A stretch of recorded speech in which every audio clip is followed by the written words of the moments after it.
This episode of Late Night Memory Podcast is presented in the form of an audio story. You go through your day like you're fine. You talk when people talk to you. You nod. You smile. You eat because you're supposed to. You reply to messages. You check off your list. But when the day ends and the world goes quiet, that's when it begins. That's when your chest feels full again. Full of something you can't explain to anyone. You tell yourself you've moved on, but night doesn't care.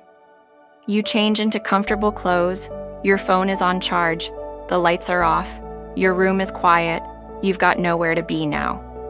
But your thoughts, they've got their own schedule. Suddenly, a memory shows up uninvited.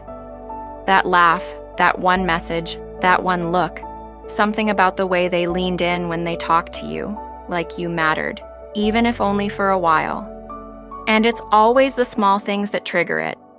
Maybe it's a song, maybe it's the sound of the fan, maybe it's a hoodie they once said looked good on you, or maybe it's nothing at all because sometimes you don't even need a reason. The emptiness shows up anyway. And there you are, again, lying there, staring at the ceiling, wondering why missing someone feels heavier at night than it ever did during the day. Maybe it's because there's nothing left to distract you now. No assignments, no conversations, no pretending to be okay. There's just you and that silence. And in that silence, you feel everything you managed to hide earlier. You start remembering how it felt to be understood, to be chosen, to be wanted, and not just in the shallow way, but in that deep, safe way, the kind that's hard to find twice.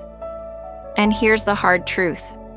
You don't miss them the way they are now. You miss how you felt when you were with them. There's a difference. You miss the version of yourself that laughed without holding back. That woke up excited to check their phone. That felt okay, even if just for a little while. Now you feel like that version of you left when they did, and no one really talks about that part. You think about messaging them again. Just a simple, hey, you crossed my mind tonight.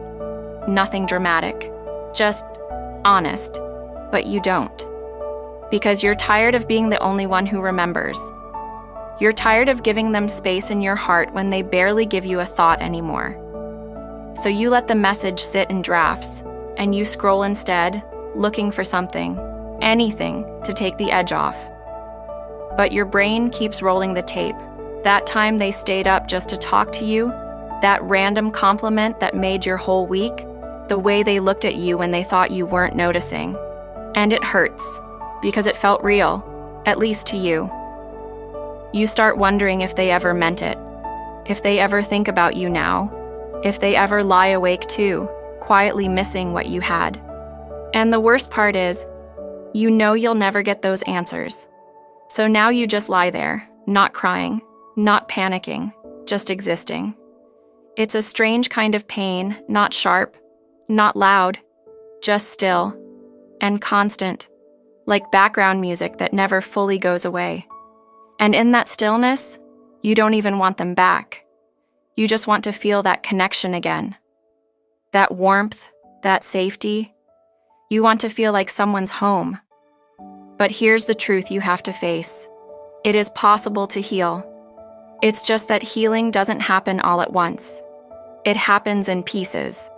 Healing happens when you stop trying to force the absence of them to make sense. When you start to let go of the need for them to fix the quiet. And it starts with this. Be kind to yourself in the silence.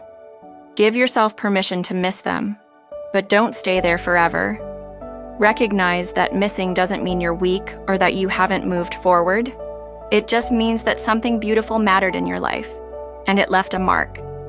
Each night, you'll learn a little more how to breathe through it. Each time the memories come, you'll get a little better at just sitting with them, without them pulling you back into the past. And you'll realize something important. The fact that you miss them is proof that you loved, that you were loved. And that's something worth holding on to. So let tonight be the last night where you just lie there missing them. Tomorrow, you take one small step, one less memory, one more deep breath. And eventually, You'll learn to sleep without their ghost beside you.